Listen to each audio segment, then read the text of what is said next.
नमस्कार, शिक्षालय में आप सभी का बेहद स्वागत है। मेरा नाम है Renu Yadav. Structure of atom में आज हम ये पढ़ने वाले हैं कि क्लोरीन की इलेक्ट्रोवैलेंसी क्या है। यहाँ पर थोड़ा सा ध्यान दीजिए कि क्लोरीन वही एटम है जिसने कोवैलेंसी भी दिखाई थी और क्लोरीन इलेक्ट्रोवैलेंसी भी दिखाता है, तो ये बहुत इंटरेस्टिंग है।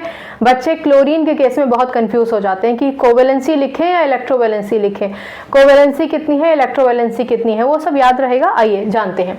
देखिए, क्लोरीन जिसको हम सिंबलाइज करते हैं Cl से, एटॉमिक नंबर है 17। तो जब कभी भी आपको इलेक्ट्रोवैलेंसी निकालनी हो या कोवैलेंसी निकालनी हो, distribution of electrons in the different shells करना बहुत जरूरी है। यानी अलग अलग शेल्स लिखिए और उन शेल्स में कितने इलेक्ट्रॉन्स आप दे सकते हैं वो दे दीजिए। के शेल की मैक्सिमम कैपेसिटी 2 है, दे दिए। एल शेल में 8 ही इलेक्ट्रॉन आ सकते हैं और एम शेल में बाकी बचे इलेक्ट्रॉन, तो 2 और 8 10, यानी एम शेल में सिर्फ 7 इलेक्ट्रॉन आएंगे। एम शेल कौन है? आउटर मोस्ट शेल है। प्रोटॉन, क्योंकि एटॉमिक नंबर 17 है तो प्रोटॉन भी 17 है, ये ऐसे आपको याद रह जाए इसलिए बता रही हूँ।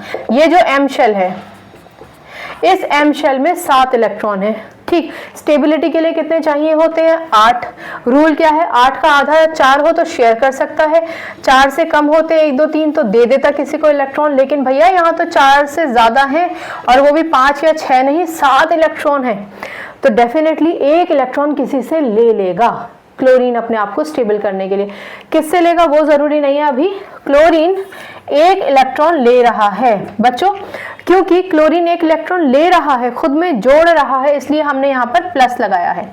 अब क्योंकि क्लोरीन ने 1 इलेक्ट्रॉन लिया है, इसलिए उसके ऊपर 1 नेगेटिव चार्ज आएगा।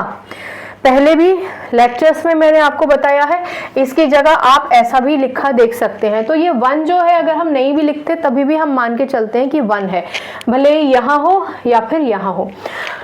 तो ये तो हो गया आपका क्लोरीन एटम, ठीक है ना।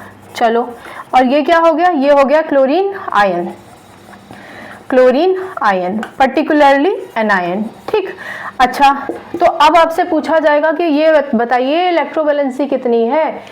तो क्योंकि क्लोरीन को 1 इलेक्ट्रॉन की आवश्यकता थी, उसने 1 इलेक्ट्रॉन बाहर से लिया है, इसलिए उसकी इलेक्ट्रोवैलेंसी हो जाती है 1।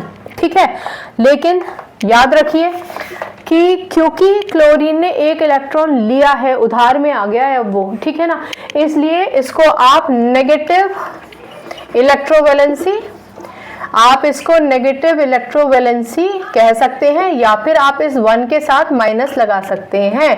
ठीक है ना, इसका मतलब ये हुआ कि क्लोरीन ने 1 इलेक्ट्रॉन लिया